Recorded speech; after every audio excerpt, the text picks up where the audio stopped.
Hello, everybody. How are you guys doing? How are you guys feeling?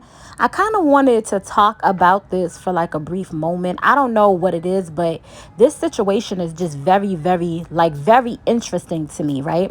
First, I want to talk about Eve and Eve's book, right? Now, I hate when the media does this thing where they like gaslight, the people, the civilians, civilians. I don't even know how to say the word right, but people into like saying that, oh, we don't see what we see, right? They try to make it seem as though like we're cuckoo for Cocoa Puffs and we're just making things up in our head and things are not meant a certain type of way. Now, Eve just recently did her memoir, and in her memoir, she talked about how, Jay-Z called her and basically told her when she, did good on a song or whatever, called her and said, hey, don't get your hopes up because women don't normally, score that high, or they don't get high numbers, or, they don't do so well. So I don't want you thinking as though like you're going to get all of these numbers or, thinking the sky's the limit when in actuality, that's not what happens with women. Lower your expectations, right? The New York Times actually shared this from the book. I'm going to read this all to you all. Eve had to fight her way through persuading her label that yes, actually a song with Stefani would be a good idea. I always got a lot of pushback, she says, rolling her eyes. On the day her debut album dropped, Jay-Z rang to congratulate her, but also warn her not to get her hopes up because female rappers don't really do that well. She sold 2 million copies. One executive, the exec, later told her she should give up and get pregnant. Others were openly rude in meetings. The audacity that these men had. She wouldn't tolerate that today. Now I have age and experience on my side. Nobody's coming at me like that, she says. And Eve said that she took that and it was a situation to say, hey, that's a naysayer, or people are thinking that like the smallest thing about a female, and she used that as fuel to like take her to the next level and push her to work harder and, achieve all this greatness, right? That's great. Shout out to Eve. Amazing. I'm glad that was the case. But she was trying to, and the media was trying to make it seem as though like we misspoke when we said that, hey, we felt as though Jay-Z was a hater. Oh, no, he was not a hater. He just was, looking out for her, telling her the reality of, what it was at that time and what existed at that time and all of that, right?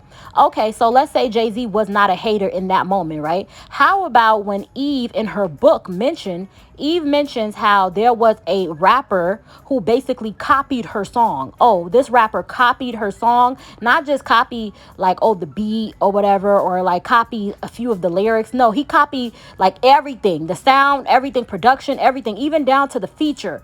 He copied everything, right?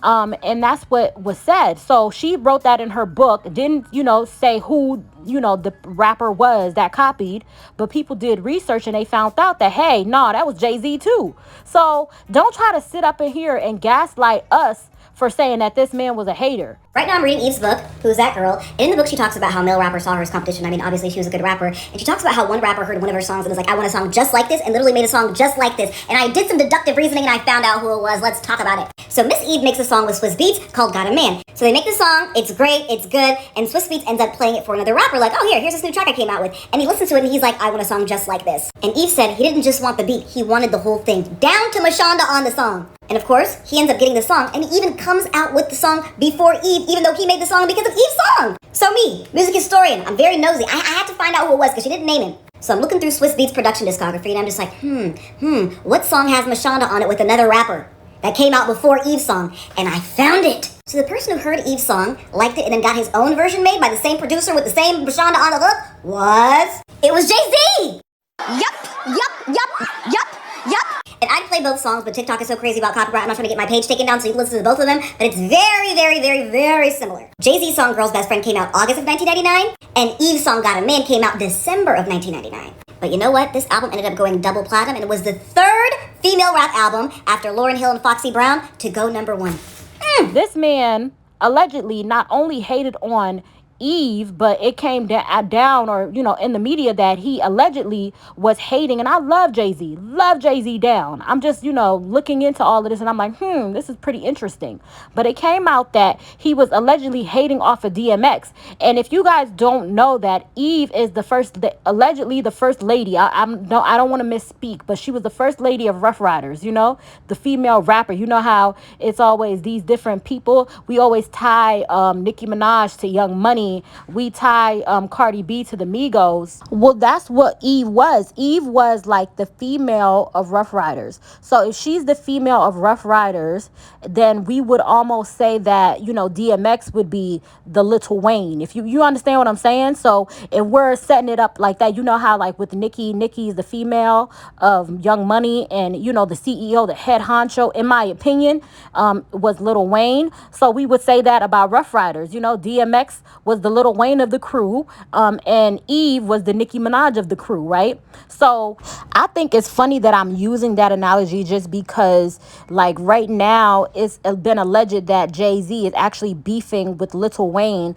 and he's doing some stuff with Little Wayne behind the scenes with the Super Bowl and all of that. So I think it's kind of funny that I'm using that. But yeah, so if that's how it's set up, to where if DMX is the Little Wayne of the crew, of the group, it has came out in the past that Jay-Z was hating off of DMX, like shelved him when, he was on the label. A whole bunch of stuff that was said about how he treated DMX. He used to be my dog. You was in my left titty. Scream, ride or die. I thought you would die with me. What happened was, like I said, I had the crazy track record, Def Jam. Everything was good. I go to do the 6th album. And, Jay-Z became president. Yeah. When he first got the job, he hit me with the call like, yo, dog, inmates just running the building like, yo, you good? Finish the album, shoot the video. Don't happen. Niggas go on vacation and, we don't know. What you mean you don't know? How do you listen to a whole album, pick a single, shoot a video, then don't know? Okay, I see what's really good. You're trying to eliminate the competition. Because at first you retire, then get me off the label. Now you're back rapping again. Okay. So do you guys not think that he would be showing some weird energy towards Eve at the time? Now, they might have, pieced it out, squashed the beef, fixed all of the issues, all of these different things. Great. You guys have grown. You're past that time. It's a whole different time or whatever. But at that time, it was definitely hating, because you can't tell me that man copied your entire song, like just everything, took the entire song, and then say that he also called you when you were doing, about to do your numbers, and say, hey, don't get your hopes high or whatever. It sounds like some hating stuff. He can't, steal your song and do that and then say, oh, he not hating off of me. It was meant to be a positive thing. No, you just don't want the negativity in the media, because at this moment, you and this man have squashed things, and you guys are at a good place now. He's maybe a different type of person, or you see him differently, and you've grown, you got married, and you have kids now, and just at a different place in your life, to where you don't want it to be beef, or you don't want it to be negativity. But back in the day, it definitely was hating on Eve, and you were hating on DMX, you were hating on that whole little Rough Rider thing or whatever, because you had no weight on it, and you had no place in it, and you just how it looked, and I once again love Jay-Z down, but at that moment it was definitely some hate and mess. A lot has been made. Obviously, the book came out. I'm seeing headlines. Jay-Z called Eve, which you talk about in the beginning of the book. Yeah. And the way it's framed is if almost like Jay-Z was discouraging you or No, it's whatever. not framed like that. Well, Please no, don't no, say no. that. In the book, thank and that's you. where I was trying to go. Okay, thank you. The headlines are framing it like Jay was discouraging you or hating or something like that. But clearly in the book, you're like, no, it was a challenge. Thank you so much. Yes, I was please, Les, please. Because I'm like, what the? But I also know, obviously it's Jay.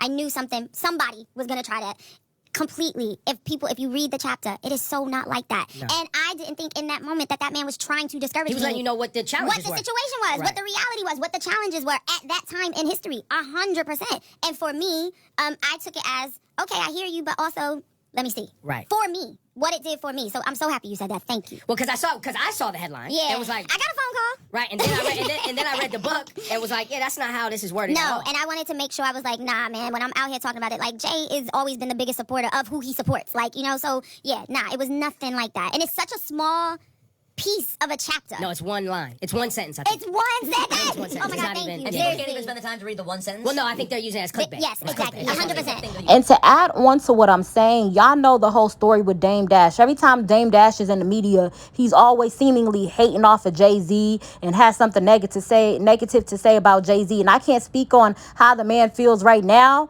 or whatever, but back in the day, he and Jay-Z definitely was thick as thieves. They was like best friends, you know, running this business together. They came up together. It seemed like both of them was bros getting money together. And for whatever reason, I heard allegedly it's over some money stuff. I don't want to get into that because I don't know enough. I always like to do my research before I speak on something like in depth. But for whatever reason, Dame Dash feels as though Jay-Z went against him over money. And this is another person to where Jay-Z was super close to that feels as though he did some underway weird mess, you know, backbiting, and did his homie messed up. And so he has all this animosity, all this dislike. There's all this undertone of, oh, we both, you know, wanted Aaliyah. He was trying to take Aaliyah, but Aaliyah wanted me and Aaliyah chose me and all of that. Even after that, you know, they remained friends. They didn't fall apart until some financial whatever got in the way, you know, some business stuff or whatever got in the way. We were friends, so I just more her as a friend.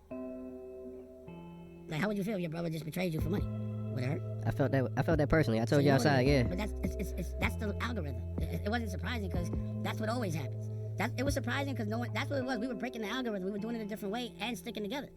But that's what always happens. They make one sell out the other, their friend, divide and conquer. And that's a normal story. It was just a problem. Damn, we got caught up in that. But damn, I was like, fuck it, but we were so cool. You know what I'm saying? Like, that was my nigga. Like, we never argued nothing. That's why I didn't know it was coming. I was like, pause. I was like, yo, what's going on? They saying we mad at each other. Huh? That was some real slick shit. I was like, that nigga's cold. He's cold. But, I felt that same type of everybody backstab, yeah. Name someone that's a good nigga that hasn't. Name a good nigga that didn't get stabbed in the back. That's why you a good nigga. Pause. Like, you know, you're not gonna do everything someone does. You're gonna let your guard down. The only people that can hurt you, because you don't let people next to you, are the people that are closest to you. So that's the only person that could have did that shit. You know what I'm saying? So you got that. But I would have did it. It's all good. And I'm not saying Jay-Z owed anybody anything, because you don't owe nobody nothing. You don't owe a person, a soul in this world, nothing. You don't owe a soul nothing. But I feel like he could have looked out for his homie, is all I'm saying. And I take that as foreshadowing to what existed between him and DMX, because he could have moved a certain type of way, especially off the strength of, you know, him and DMX having a friendship and being cool or whatever. But I think he was threatened by DMX talent, allegedly, you know, at the time, just perspective wise. And I think that he felt some type of way, you know, about the success that DMX had, Rough Riders had, you know, just all of them just being connected in the way in which they did, you know. It came out that allegedly Kanye said that there was some hatred there and certain things that, you know, he feels as though Jay-Z could have done and did not do for him. Or, you know, there's a lot of things being said about Jay-Z when we really get into it. But this isn't about Jay-Z and Jay-Z history with hating off of people. This is more so about him and Eve and how they try to gaslight the public like it's not what we saw, when it definitely is. I don't care. Y'all say what y'all want to say, but it was definitely some hate and mess. And I don't like that they try to gaslight the public into believing that, no, Jay-Z wasn't hating. He wasn't hating. Definitely hating.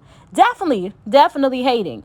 But that's just my perspective on it. Y'all let me know what y'all think. Y'all let me know if y'all think it's hating. Y'all don't think it's hating. That's fine. But just let me know.